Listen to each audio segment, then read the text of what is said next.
There's no hacks, bro. It's you against you. You against you. Every family deserves to have a winner. I think it should be you. Everybody's great when they're not tired. The champions is when they tired, that's when the real champions come out. That's when that real dog come out. Because if you go piss like a puppy, stay on the porch and let the big dogs eat. Let them on the field. Have some heart. That if you want some kind of a good outcome, you're going to have to work hard for it. And if you don't work hard for something, you're not going to get an outcome that's really worth much. You're not only winning when things are going your way.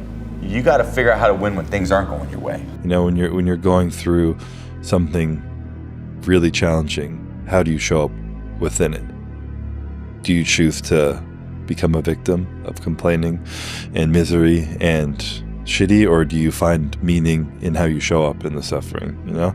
But you also have to disconnect, unplug your umbilical cord from the belly button of average and plug yourself into the mindset of a winner. Lazy people do a little work and think they should be winning, but winners work as hard as possible and still worry if they're being lazy. Go do something that's hard. Go try and accomplish something that's hard. You may win, you may lose, you may succeed, you may fail. I'll tell you what, you'll be better. Your biggest enemy is you. My whole book is about you battling yourself. People don't understand it's you against you. The only person that gets in your way is you. Nobody else. It's you. The winner does more than expected every single time, no matter how they feel, no matter the circumstances. A winner shows up 10x times more than the average person. If you avoid those things that are hard, if you don't accept that challenge, if you don't step up and step into that cold water, and you sit on your couch and eat Doritos, I can tell you this is not a good move. This is not a good move. Don't do that. Don't do that. Just get up, move towards that challenge, whatever that challenge is. Move towards that challenge and go attack it. Then you negotiate with your body to find more strength, but don't you give up on me, Brock. You keep going, you hear me? You keep going, you're doing good, you keep going. Do not quit on me, you keep going. It hurts! I know it hurts, you keep going. You keep going, it's all hard from here. 30 more steps, you keep going, Brock. Come on, keep going. Burn! And let it burn! Ours are burning! It's all hard, you keep going, Brock. Still waiting for a big smile out of you, you're up 2-0. What's the story? Are you not happy, or you're only half happy, or? Still to be happy about. You're up 2-0. Job's not finished. Job finished? I don't think so. You're lazy. You know exactly what to do. Exactly what to do. Because even me, in my state of, I can't read and write, I knew exactly what to do. It just sucks doing it. It sucks to do it. Nobody cares about you. Nobody cares. It's only a small percentage of population. Nobody gives a damn. And even if they do, what? You make a mistake, you zig when you should have zagged, you get clipped. So what? Everybody make mistake. And you may be successful, and you may not be successful, but you will be better. And the next challenge, you're gonna be more prepared for. And the next challenge after that, you're gonna be even more prepared for. And you're gonna fail, and you're gonna fail, and you're gonna fail, and you're gonna fail, and then you're gonna win.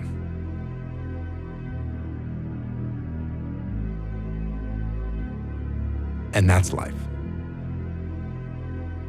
Life without those challenges, it's just existence. Don't just exist. Go live. You find no answers in the light. None. It's too happy, it's too nice. And we don't need to be taught how to live in happiness. That just comes naturally to us.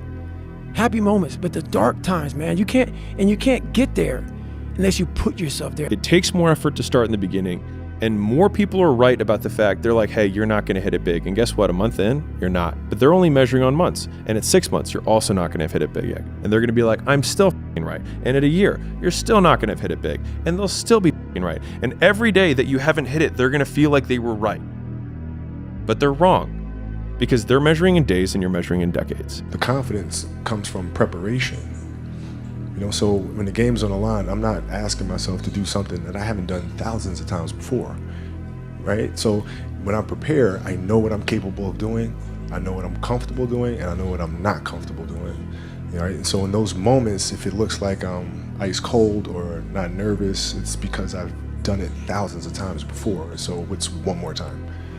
Through discipline, through self-discipline, through repetition, through tons of repetition of the same thing that you don't want to do, and that's the key thing. Through repetition of things you don't want to do, you develop mental, like an armor for your mind. You start to armor your mind, because your mind's like, okay, we suffer every day. It's what we do. We do stuff that sucks every day. So then when the suck stuff comes, you're ready for it. And that's how I started coming up. You know, I just started being very uncomfortable. And now it's like just a way of life. A winner has these unreasonable expectations of himself. A winner knows that he's destined for greatness. And no matter how many people around him tell him to slow down, be careful, watch out, that's too risky, you don't have the genetics, the DNA, the money, the mind, the brain power for that. A winner locks onto their f***ing goals and keeps going. That's what the winner does. The biggest risk to your future isn't your competition. It's the distractions you insist on keeping in your life rather than doing the things you know you should be doing but aren't. People delay doing things they don't like for longer than it takes to do them. You see this guy here staring back at you? Yeah? That's your toughest opponent. Every time you get into the ring, that's who you're going against. I believe that in boxing, and I do believe that in life. For me, anger was good. Anger was good because it was motivating. The more I could create an enemy, the more I wanted to go out and kill those guys. You won't die, and if you do die, you won't care, because you'll be dead. And so, best case, you win. Worst case, it won't matter. You don't start things and not finish them. You don't quit. There's nothing that comes out of quitting besides knowing that you didn't finish. We finish everything. You start it, finish it. If you're gonna do it to try and be the best. Not be better than other people, be the best for you. The fear is never reaching your potential. That's it. That always falling short, always quitting before you're done, always procrastinating, always not doing the right thing. And then one day you're an old man. Yep. And you look back and go, God, I could have been great. Yep. I could have been great. If you want to know something about yourself, sit on your bed one night and say to yourself, you got to mean this. Like, you got to be desperate. This is no game, this. What's one thing I'm doing wrong that I know I'm doing wrong, that I could fix, that I would fix? It's like, you meditate on that, you'll get an answer. And it won't be one you want, but it'll be the necessary one. Whatever it is that you're doing, I'm telling you right now, man, as a winner, 80% of the time you're gonna feel like you're failing. 15% of the time you're gonna feel like you're just treading water. You just got your nose above the water line. 4% of the time you feel like it's over. This is it, I'm about to tap out, but you don't, because that 1% of the time, my friend, that 1% of the time is when you know you're winning. And you go, I'm gonna take these 1%ers, I'm gonna stack them and stack them and stack them and stack them. And you know what happens when you stack winning over years and decades? You become a formidable force to be reckoned with. Motherfucker, the purpose is you. We forget that. Every day I wake up and I don't want to do something. I'm like, okay, man, do you want to be a today? Do you want to feel like a little? Do you want to walk around all day knowing that you could, but you didn't? I'm going to have setbacks, I know. But if I'm feeling bad, that doesn't mean I'm doing bad. That doesn't mean I am bad. That doesn't mean that I can't still take some action. Because, yeah, nothing changes and nothing changes, man. Yeah. I don't care how good you are in anything. You don't have discipline, you ain't nobody. Right. You're nothing without discipline. Because you give up under the slightest struggle without discipline. 100%. Doing what you hate to do, but do it like you love it. Doing what you hate to do, but do it like you love it. The strongest mental frames that has gotten me through my hardest times is thinking this will be the story that I will one day tell. And that means the harder it is, the bigger the dragon, the more epic the story, and by consequence, the more epic the hero. Turn your feelings off when it comes down to you wanting to be better. What that means is when that alarm clock goes off, your feelings gotta go away. it's raining outside, it's cold outside, when you don't want to put those long hours in at work, that's what I'm talking about. Your feelings must go away. Unchosen suffering is going to happen in life. Your parents are going to pass away, loved ones are going to die, your relationships are going to break down, your body is going to fail you, you're going to become ill or sick or destitute. Things are going to happen that you have no control over. And the only way that you can prepare yourself for unchosen suffering is with chosen suffering. Right. You can elect to put yourself into a position to become a stronger alloy of whatever the metal is that you're made of. Do you actually want to do this or not? Do you actually want to do this or not? Because if you actually want to do it, what's going to stop you? Nothing. And if you don't really want to do it, what's going to stop you? Just about anything that comes up. Just about any obstacle that gets in your way becomes an excuse. It becomes a reason. It becomes a rationale for not proceeding down that path. Don't follow what most people do because you don't want the results that most people get. The average person is obese, likely to be divorced, and has less than 1K in the bank. It feels safe to do what everyone else is doing, but it's actually a terrible decision. It's like the best way to guarantee to not have the life that you want is to do what everyone else is doing. Unless you want what everyone else has, which no one does. This is kind of part of being a man. It's like, you kind of got to f*** it all up a little bit. I think so. I think part of learning is dying. I think part of learning is you got to die a little bit. Because what is learning? Learning is me giving up on my old ideas. Those ideas have to die for me to be open to some new. And so me learning how to be a better man, I had to die a little bit. You know, there's an expression that I've said on this podcast many times, but I'll say it again, is that hard times create hard men. Hard men create soft times. Soft times create soft men. Soft men create hard times.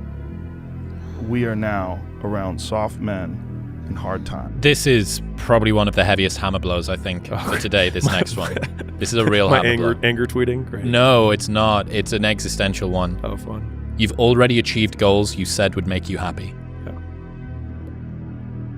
You've already achieved goals you said would make you happy. How bad do you want this? If it's as bad as you want to live or breathe or sleep, whatever the hell it may be, I can work with you. But a lot of people, most people don't want it that badly, which is why they always ask the question, man, how did you get to where you are? You know how to do it. You know exactly how to be you or how to be me.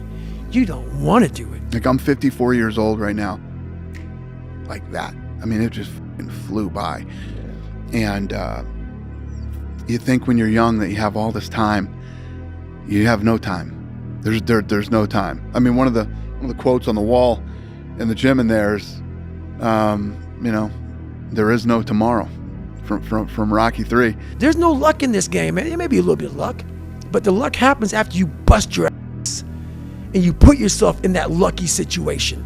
Luck doesn't happen. You put yourself in that situation where luck might fucking happen. And that's what people don't know. But to get there, luck ain't gonna happen. You have to put yourself in that situation, man. It takes a lot of work. Fear is a mile wide and an inch deep.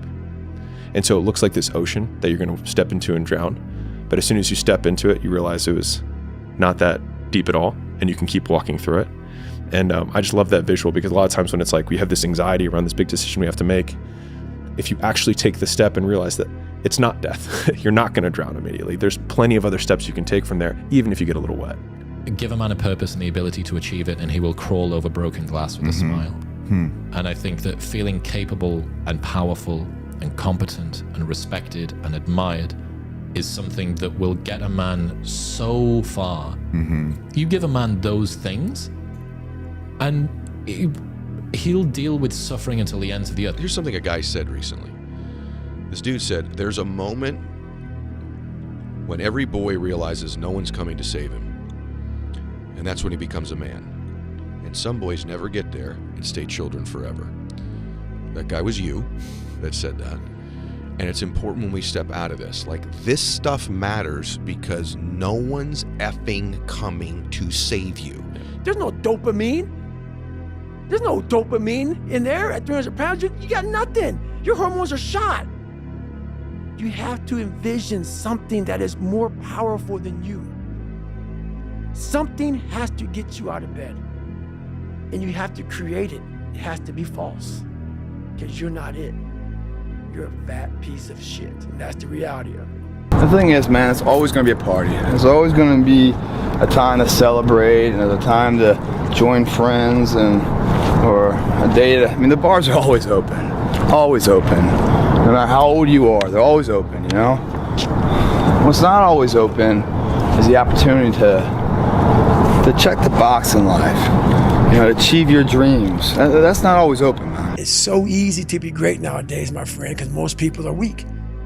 Most people don't want to go to that extra mile. Most people don't want to find that extra because it sucks. It's miserable. It's lonely. You talk about that you were kind of, you know, lonely by yourself. I was the same way. And that used to hurt me growing up. Now I thrive in that shit. That's the only place to be. And my personal question to you is, why not you? You've got the brains. You can make decisions. You can study the plan. You can change your life. You can grow immensely in the next few years. You can make your dreams come true. You can build a financial wall around your family nothing can get through. You can become healthy. You can become powerful. Why not you? It's all in your mind. Whatever you hold in your mind will tend to occur in your life. If you continue to believe as you have always believed, you will continue to act as you have always acted. You will continue to get what you have always gotten. If you want different results in your life or your work, all you have to do is change your mind. If there was a big meta indicator that you're doing the right thing, doing what everyone isn't doing is already probably the single biggest indicator that you're doing the right thing. Like if I could wish nothing else on my child whenever I choose to have them in the future, is that they have high agency, which is that they make decisions independent from the opinions of other people. And when we hear words like authentic and original and things like that, it's because the person starts at square one and says, well, what do I want? And then they start building from there. You're a man. You are a man. Stand up and be a man. Make the hard decisions, make the sacrifices, make the unpopular decisions, and become comfortable in your own skin. And if you are not a person that you are comfortable being alone with, that is the one person in this universe that you have full power, full right, and full responsibility to change. You know, some of y'all are motivated by broke. I'm broke, I'm stuck, I'm f***ed up, I can't do nothing. Some of y'all are motivated by just wanting to accomplish the things that you want to accomplish. Other folks are motivated by materialistic things. It's a very simple concept. If you want it, you gotta go get it. I'm obsessed with finding myself now after and not having to prove anything to anybody other than myself and my family, you know? Really myself. And realizing that is enough. You know what I'm saying? Like that, like giving your best is enough. And sometimes we lose track of that, you know? And yeah, so for anybody out there, you know, you're enough, man. This is intentional. Intentionally act like the person you want to become. Because when you intentionally act like the person you want to become, your brain sees you taking those actions, so your brain starts to change the way it relates to you. When your brain sees you high-fiving yourself in the mirror, it starts to go, oh, wait a minute. Steven loves himself. Steven's cheering for himself. We don't beat Steven up. Man, how do you do what you do? At the end of the day, I ask myself one question: can I take one more step? And usually the answer is yes. So if you can answer that question and not take another step, that is real failure. That is real quitting. So a lot of people can take one more step, but they choose not to. I don't know if you can take 2 steps. You got to answer that question after you take the first step. But I can always take one more step, so if I choose not to, that's on me. And I got to live with that. There's 10,000 times more going on inside the head of a man than you have any idea. He's carrying burdens that you don't have a clue about, and he don't know how to express them, and he don't know what to do about it, and he figures if he puts it out there and communicates it, he's just going to be shot down, called a fool, called weak, so he carries it inside, and you have no clue the burdens and the hell that most men are carrying inside and not even showing you. Going into combat, going into war, out of the 100 men that go into war, 10 shouldn't even be there. 80 of them are just targets. 10 do most of, or 9 do most of the fighting. 1 is a warrior. And it's a true quote to life. I saw it going through training. I saw it everywhere I went. There's so many people who just show up to life that shouldn't even be around. And there's few people who do all the work. I wanted to be part of that 9, and I'm working towards being that 1.